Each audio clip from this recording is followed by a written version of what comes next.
250 years ago, or as we say in the United Kingdom, just the other day,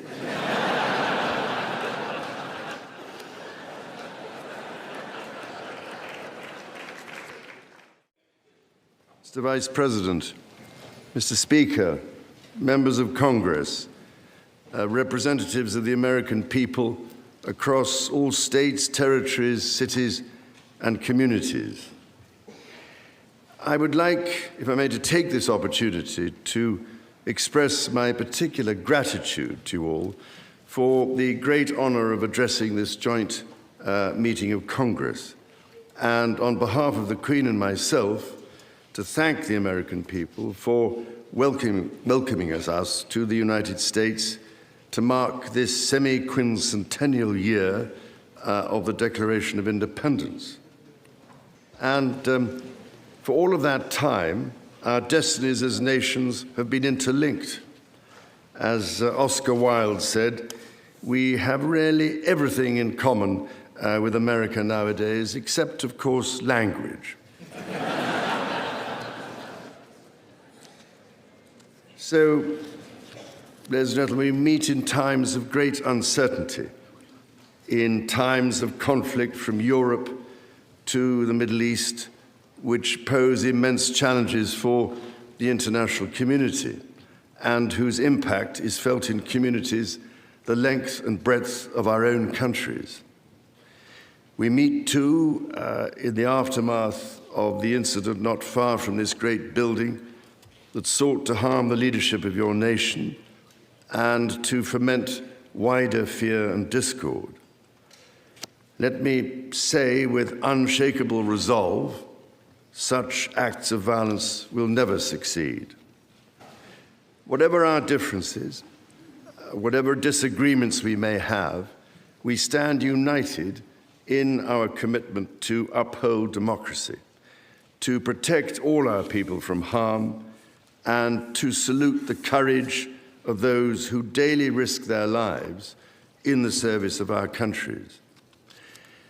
Standing here today, it is hard not to feel the weight of history on my shoulder, because the modern relationship between our two nations and our own peoples spans not merely 250 years, but over 4 centuries. It is extraordinary to think that I am the 19th in our line of sovereigns to study with daily attention the affairs of America. So I come here today with the highest respect for the United States Congress, this citadel of democracy created to represent the voice of all American people to advance sacred rights and freedoms.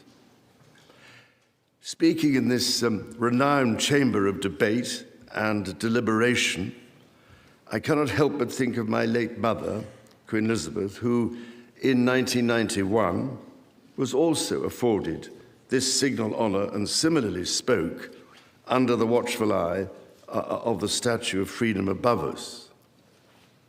Today, I am here on this great occasion in the life of our nations to express the highest regard and friendship of the British people to the people of the United States. Now, as you may know, when I address my own Parliament at Westminster, we still follow an age-old tradition and take a member of Parliament hostage, holding him or her at Buckingham Palace until I am safely returned. These days, we look after our guests rather well, to the point that they often do not want to leave. I don't know, Mr. Speaker, if there were any volunteers for that role here today. As I look back across the centuries, Mr. Speaker, there emerge certain patterns, certain self-evident truths from which we can learn and draw mutual strength. With the spirit of 1776 in our minds, we can perhaps agree that we do not always agree, at least in the first instance. Indeed, the very principle on which your Congress was founded, no taxation without representation, was at once a fundamental disagreement between us, and at the same time a shared democratic value which you inherited from us. Ours is a partnership born out of dispute, but no less strong for it. So perhaps in this example, we can discern that our nations are in fact instinctively like-minded, a product of the common democratic, legal, and social traditions in which our governance is rooted to this day. Drawing on these values and traditions, time and again, our two countries have always found ways to come together. And by Jove, Mr. Speaker, when we have found that way to agree, what great change is brought about, not just for the benefit of our peoples, but of all peoples. This, I believe, is the special ingredient in our relationship. As President Trump himself observed during his state visit to Britain last autumn, the bond of kinship and identity between America and the United Kingdom is priceless and eternal. It is irreplaceable and unbreakable.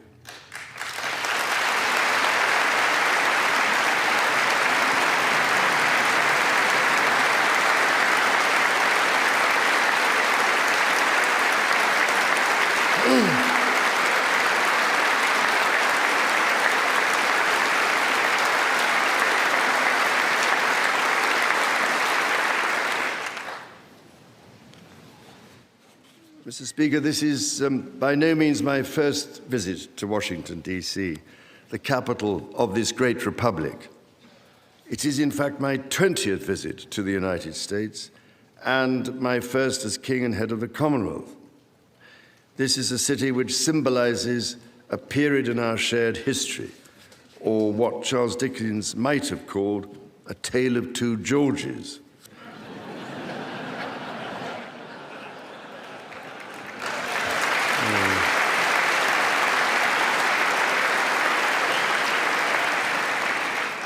The first president, George Washington, and my 5 times great-grandfather, King George III.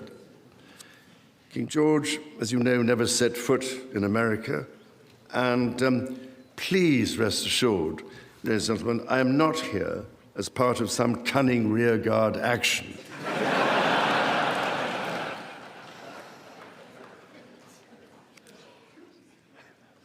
The founding fathers were bold and imaginative rebels with a cause. 250 years ago, or as we say in the United Kingdom, just the other day,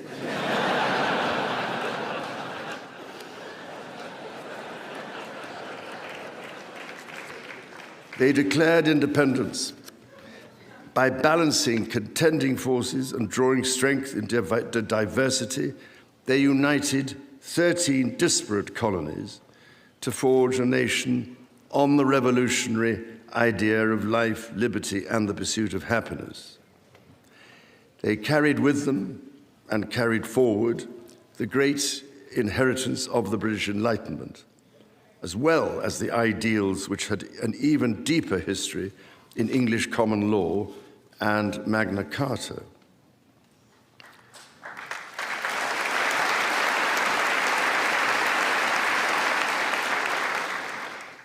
These roots run deep, and they are still vital.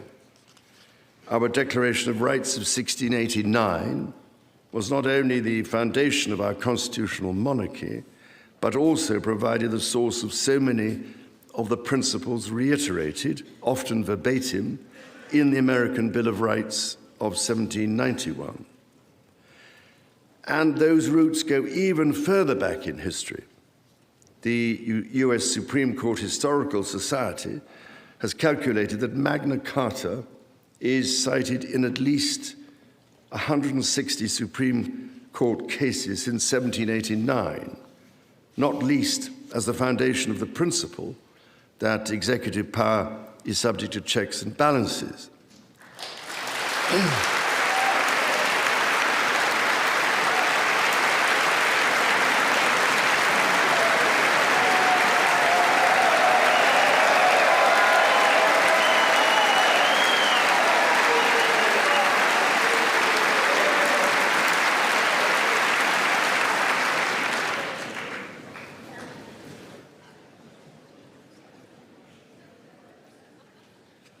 This is the reason why there stands a stone by the River Thames at Runnymede, where Magna Carta was signed in the year 1215.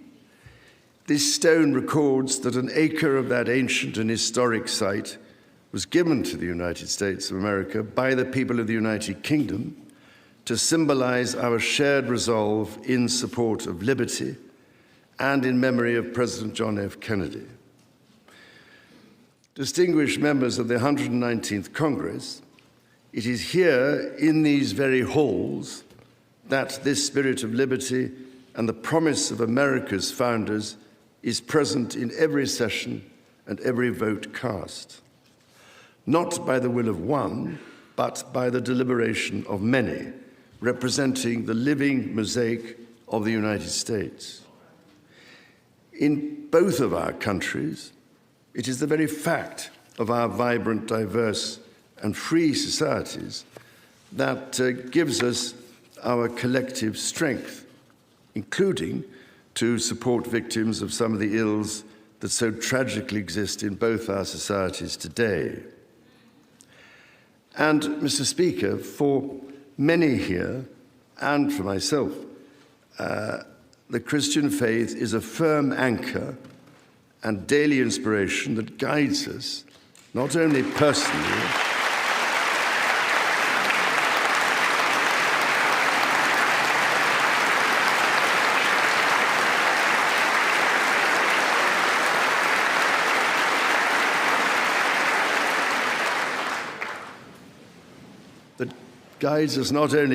but together as members of our community. Having devoted a large part of my life to interfaith relationships and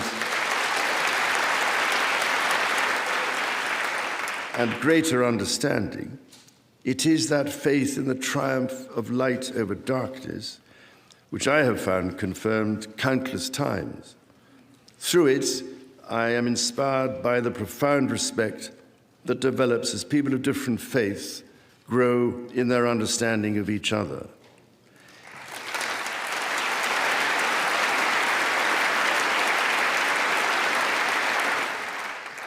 It is why, it is my hope, my prayer, that in these turbulent times, working together and with our international partners, we can stem the beating of plowshares into swords. I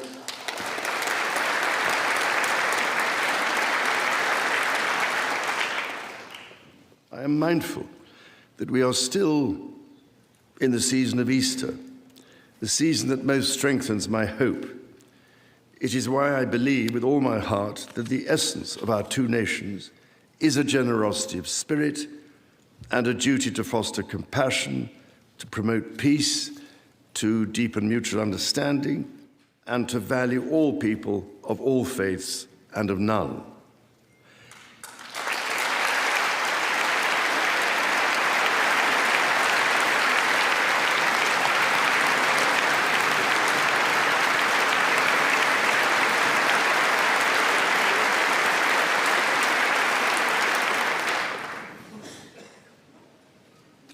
The alliance that our two nations have built over the centuries, and for which we are profoundly grateful to the American people, is truly unique.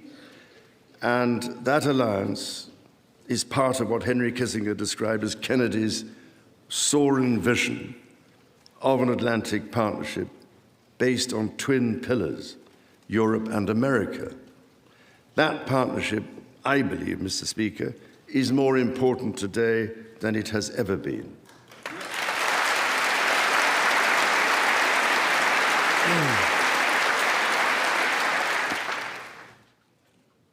The first reigning British sovereign to set foot in America was my grandfather, King George VI. He visited in 1939 with my beloved grandmother, Queen Elizabeth, the Queen Mother. The forces of fascism in Europe were on the march, and sometime before the United States had joined us in the defense of freedom, our shared values prevailed. Today, we find ourselves in a new era, but those values remain. It is an era that is in many ways more volatile and more dangerous than the world to which my late mother spoke in this chamber in 1991. The challenges we face are too great for any one nation to bear alone. But in this unpredictable environment, our alliance cannot rest on past achievements or assume that foundational principles simply endure. As my Prime Minister said last month, ours is an indispensable partnership. We must not disregard everything that has sustained us for the last 80 years. Instead, we must build on it.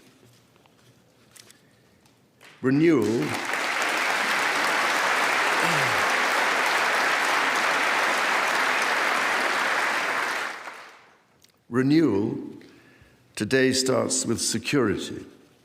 The United Kingdom recognizes that the threats we face demand a transformation in British defence. That is why our country, in order to be fit for the future, has committed to the biggest sustained increase in defence spending since the Cold War, during part of which, over 50 years ago, I served with immense pride in the Royal Navy, following in the naval footsteps of my father, Prince Philip, Duke of Edinburgh, my grandfather, King George VI, my great-uncle, Lord Mountbatten, and my great-grandfather, King George V. This year, of course, also marks the 25th anniversary of 9/11. This atrocity was a defining moment for America, and your pain and shock were felt around the whole world. During my visit to New York, my wife and I will again pay our respects to the victims, the families, and the bravery shown in the face of terrible loss. We stood with you then, and we stand with you now in solemn remembrance of a day that shall never be forgotten.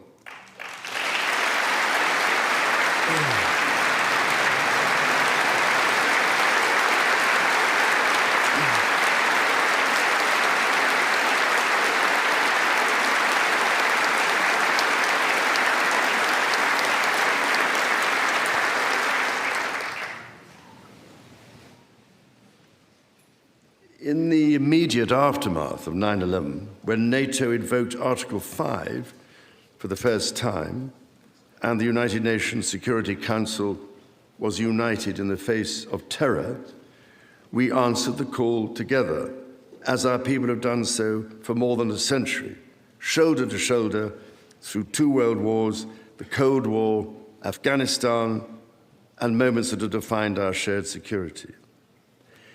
Today, Mr. Speaker, that same unyielding resolve is needed for the defense of Ukraine and her most courageous people.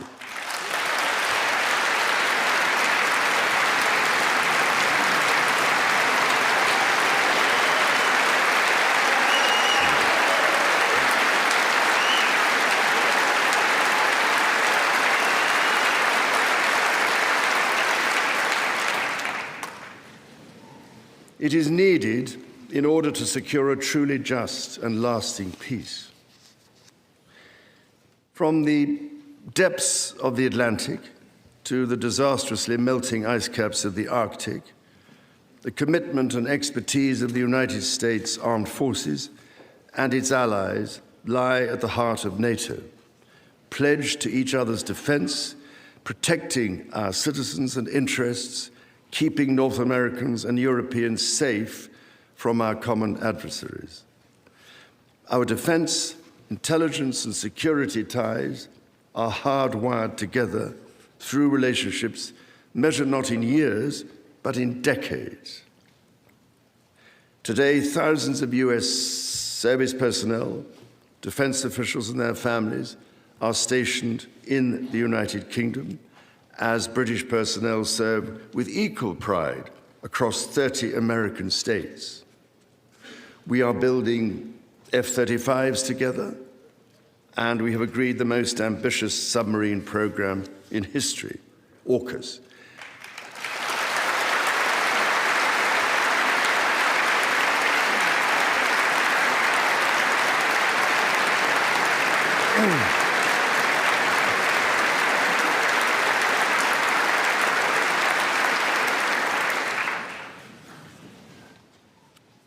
And we are doing it in partnership with Australia, a country of which I'm also immensely proud to serve as sovereign. We do not embark on these remarkable endeavours together out of sentiment.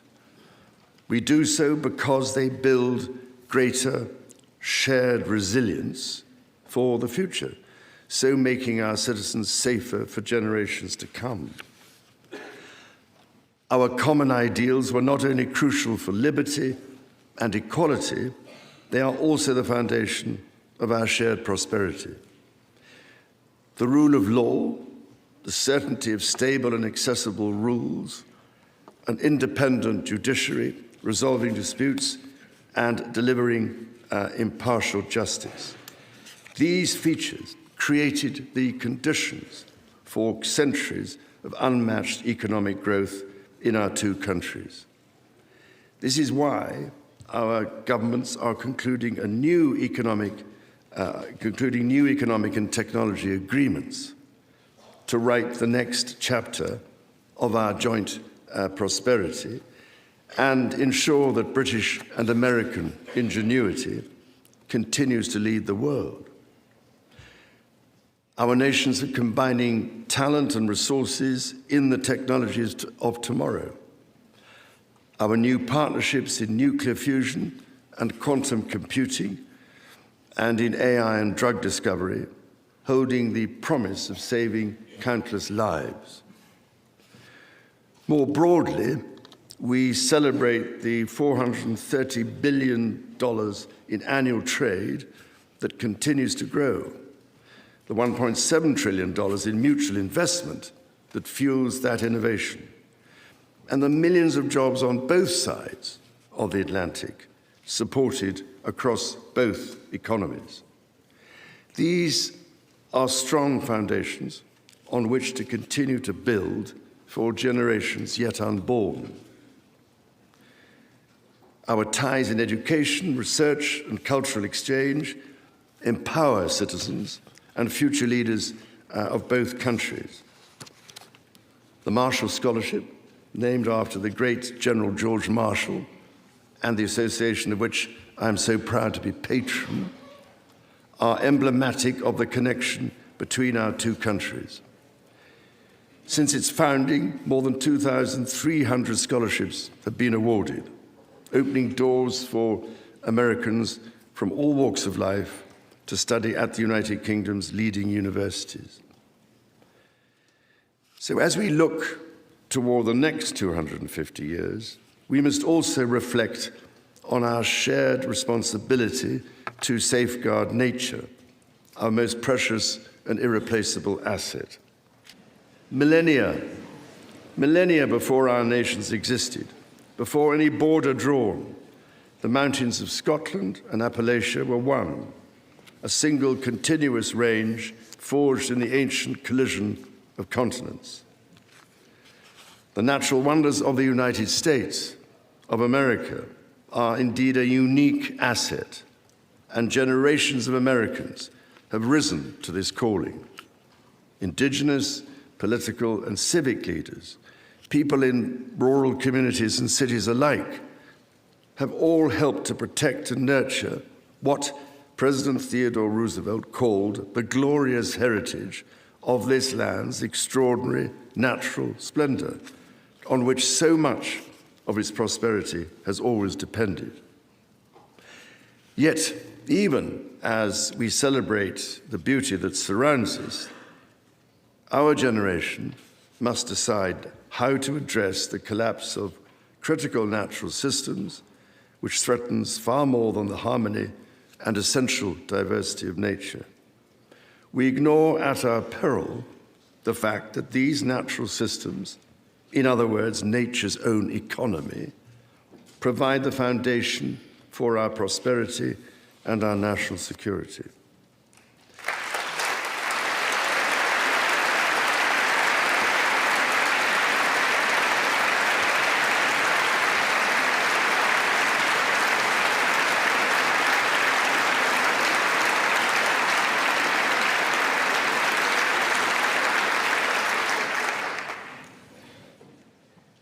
The story of the United Kingdom and the United States is at its heart a story of reconciliation, renewal, and remarkable partnership.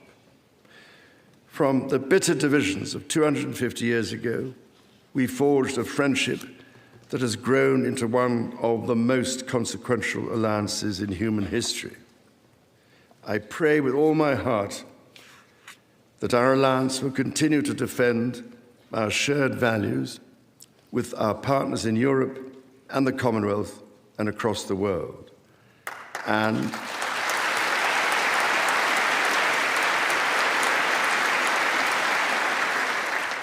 that we ignore the clarion calls to become ever more inward-looking. Mr. Speaker, Mr. Vice President, distinguished ladies and gentlemen, America's words carry weight and meaning, as they have since independence. The actions of this great nation matter even more. President Lincoln understood this so well with his reflection in the magisterial Gettysburg Address, that the world may little note what we say, but will never forget what we do. And so to the United States of America, on your 250th birthday, let our two countries rededicate ourselves to each other in the selfless service of our peoples and of all the peoples of the world. God bless the United States, and God bless the United Kingdom.